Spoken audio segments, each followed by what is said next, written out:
Hi friends, मैं आप लोगों को नेट दिसंबर 2023 मैथमेटिक्स का क्वेश्चन बताने जा रहा हूँ। क्वेश्चन है n is greater than equal to 3 matrix A i j equal to i into j then one of the eigen value is. मतलब बताना है कि हमारा जो मैट्रिक्स है n is greater than equal to 3 के लिए उसका कम से कम एक आइगन वैल्यू इसमें से होना चाहिए, कोई ना कोई।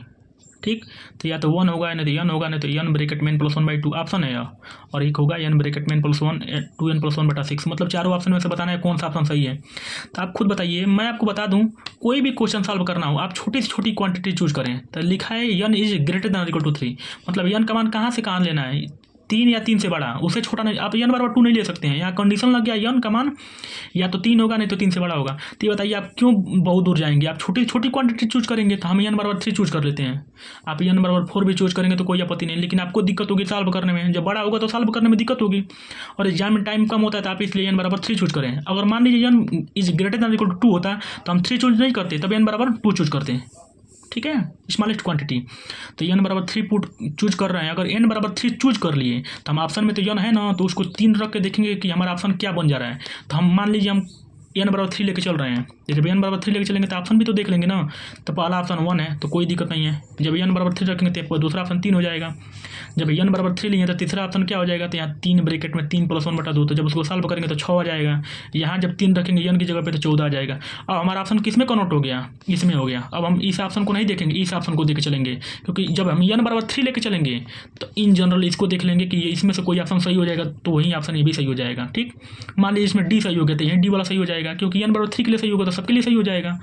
तो देखिए ए बराबर पहला ऑप्शन 1 हो गया, दूसरा 3, तीसरा 6 और चौथा 14। मतलब देखेंगे इसमें से कौन सा ऑप्शन सही है, कब, जब n बराबर 3 लेके चल रहे हैं तब। देखिए तो मैं लेके चल रहा हूँ, सपोज n बराबर 3 लेके चल रहे हैं, तो मैट्रिक्स हमारा कितना हो गया, 3 का 3 का मैट्रिक्स हो गया, क्योंकि n बराबर 3 लेके चलेंगे तो हमारा मैट्रिक्स 3 का 3 का हो गया। तो मैट्रिक्स कैसे डिफाइन करते हैं, देखिए तो a equal to a11 a12 a13 a21 a22 a23 a31 a32 a33। इसका मतलब क्या होता है, a11 का मतलब क्या होता है, फर्स्ट रो फर्स्ट कॉलम, है कि नहीं है। a12 का मतलब क्या होता है, फर्स्ट रो सेकंड कॉलम, तो एकदम है। a13 का मतलब first row third column, clear. a21 का मतलब क्या होता है, सेकंड रो फर्स्ट कॉलम, था है कि नहीं है, second row first column. a22 का मतलब second row first row second column. a23 का मतलब सेकंड रो थर्ड कॉलम। a31 का मतलब होता है third row first column. a32 का मतलब होता है third row second column. a33 का मतलब थर्ड रो थर्ड कॉलम। ठीक है, बस ये नोटेशन है, आप समझ सकते हैं। तो मैं क्यों ऐसा लिखा हूँ, लिखने का मेरा तात्पर्य है कि मुझे क्वेश्चन डिफाइन कैसे किया गया है कि जो ए आई जे होगा इसको बस मल्टीप्लाई कर देना। इसकी एंट्री क्या बनेगी, इसमें एंट्री तो दिया नहीं है कि मैट्रिक्स में अगर उस मतलब कोई भी क्वेश्चन दिया होता है मैट्रिक्स में कोई दिया होता है, लेकिन मैट्रिक्स को डिफाइन कैसे किया गया है कि जब ए आई जे होगा तो इस आई और जे को मल्टीप्लाई कर देंगे तो वहीं हमारी एंट्री बन जाएगी, हमारा वहीं एक मतलब मैट्रिक्स का एंट्री बन जाएगा। तो देखिए a11 मतलब क्या हमारा मैट्रिक्स बनेगा, 1 में 1 को मल्टीप्लाई कर देंगे। इससे देखिए कि हमारा डिफाइन कैसे क्वेश्चन है, ए आई जे बराबर आई इंटू जे, मतलब जो यहाँ पे एंट्री लिखा होगा मतलब सफिक्स उसको मल्टीप्लाई कर देंगे तो हमारी एंट्री तैयार हो जाएगी। तो a11 का मतलब क्या हो जाएगा, 1 में 1 का मल्टीप्लाई कर दो 1 हो गया। a12 का मतलब 1 में 2 का मल्टीप्लाई कर दो 2 हो गया। a13 मतलब 3 हो जाएगा। a21 मतलब 2 में 1 का मल्टीप्लाई कर दो 2 हो गया। फिर a22 मतलब 2 में 2 का मल्टीप्लाई कर दो 4 हो गया।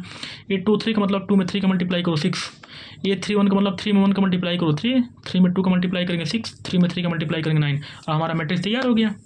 तो हमको क्या निकालना है, बोल रहा है कि then one of the eigen value of is, मतलब हम किसी मैट्रिक्स का आइगन वैल्यू कैसे निकालते हैं। तो कितने क्लास का मतलब 3 क्लास 3 का मैट्रिक्स है तो इसकी आइगन वैल्यू कैसे निकालते हैं। तो मैं आपको बता दूं, इसका फार्मूला होता है कि 3 क्रॉस 3 का मैट्रिक्स अगर होता है तो उसको आइगन वैल्यू निकालने का एक फार्मूला होता है। देखिए मैं फार्मूला पहले लिख देता हूं कि find eigen value for 3 cross 3 matrix is lambda cube minus trace of A into lambda square plus a11 a1 a22 plus a33 into lambda minus determinant of A equal to 0। तो आप बताइए इसमें से हमको किस किस चीज़ की आवश्यकता है, ट्रेस की आवश्यकता है, a11 a22 a33 की आवश्यकता है, ये क्या है, कोफैक्टर है, और डिटरमिनेंट की आवश्यकता है। मतलब हमको कितने चीज़ की आवश्यकता है, 3 चीज़ की, एक तो ट्रेस की आवश्यकता है, एक a11 a22 a33 की आवश्यकता है, एक डिटरमिनेंट की आवश्यकता है। तो पहले हम निकाल लेते हैं। देखिए मैं निकाल रहा हूँ। देखिए ट्रेस का मतलब होता है सम ऑफ डायगोनल, डायगोनल यह है प्रिंसिपल डायगोनल को जोड़ते हैं, न कि ये भी तो डायगोनल है ना, 3 4 3 ये भी डायगोनल है, 1 4 9 ये भी डायगोनल है, लेकिन हम कौन डायगोनल जोड़ते हैं, प्रिंसिपल डायगोनल, फर्स्ट डायगोनल। तो trace of is equal to sum of diagonal. Diagonal मतलब देखिए 1 धन 4 धन 9 लिख दिए, 1 धन 4 धन 9 तो कितना हो गया, 9 4 13 14। तो ट्रेस कितना आ गया 14। ठीक, ट्रेस का मतलब होता है सम ऑफ आइगन वैल्यू या तो trace of sum of diagonal, diagonal जोड़ देंगे वहीं निकलता है ट्रेस।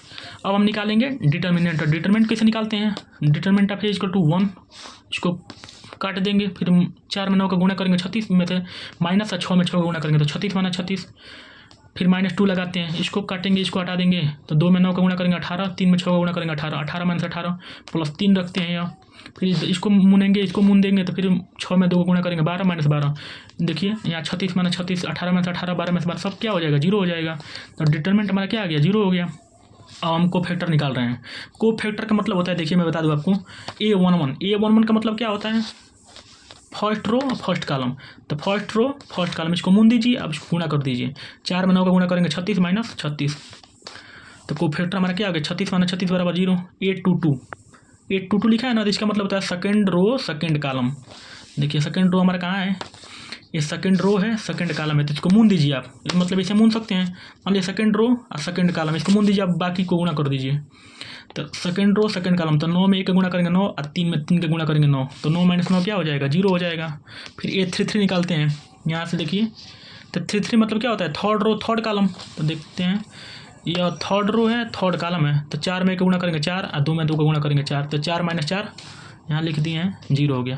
तो हमारा देखिए A11 का मान 0 हो गया, A22 का मान 0 हो गया, A33 का मान 0 हो गया, डिटरमिनेंट का मान 0 हो गया, ट्रेस का मान 14 हो गया। अब हम फार्मूला पुट कर देंगे, देखिए तो फार्मूला होता है find eigen value for 3x3 matrix is lambda cube minus trace of A into lambda square plus A11 plus A22 plus A33 into lambda minus determinant of A equal to 0।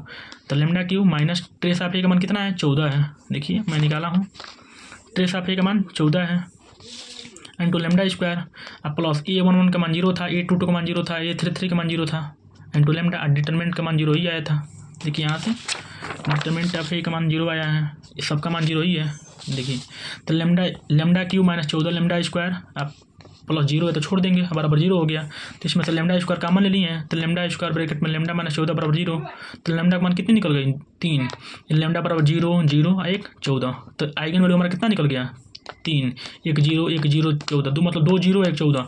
तो आपको पता होना चाहिए कि जब 3x3 का matrix है, यहाँ देखिए कितने क्लास का मैट्रिक्स है, 3x3 का मैट्रिक्स है, तो कम से कम कितनी आइगन वैल्यू होगी, कम से कम ना एग्जैक्टली 3 आइगन वैल्यू होगी, ठीक है। देखिए हमारा आइगन वैल्यू 3 आ गया, एक तो ऐसा ही हो गया। अब इसमें से हमको देखना है कि ऑप्शन देखना है, जब n बराबर 3 लेके चले हैं ना, तो कम से कम एक आइगन वैल्यू क्या हमको आना चाहिए, इसमें से एक ही वो आइगन वैल्यू है। देखिए क्वेश्चन दिया है कि then one of the eigen value is, मतलब जो हमारा आइगन वैल्यू निकलेगा इस चारों में से कोई ना कोई एक होगा। तो बताइए जो हमारा आइगन वैल्यू निकला है 0 0 14, तो ये तीनों में चारों में से कौन सा 14 है, मतलब तीनों में से चारों ऑप्शन में से कौन मिल रहा है, सिर्फ यही ना मिल रहा है 14, बाकी तो डिफरेंट है, ना तो 0 है ना तो 14 है। अगर इसमें कोई 0 होता तो भी सही हो जाता, लेकिन हमको बोला है then one of the eigen value is, मतलब कम से मतलब एक आगे आइगन वैल्यू इसमें से होगा, तो कौन है, डी ऑप्शन सही है, 14 आ रहा है। देखिए 0 14 है, तो हैंस ऑप्शन कौन सा सही हो जाएगा, डी करेक्ट हो जाएगा। तो जब डी करेक्ट होगा तो मतलब यह डी करेक्ट हुआ तो यह करेक्ट हो जाएगा, मतलब n ब्रैकेट में n + 1 2n + 1/6, क्योंकि n और 3 लेके चले हैं, ये तो इन जनरल है, तो डी का ऑप्शन सही हो जाएगा। Thank you.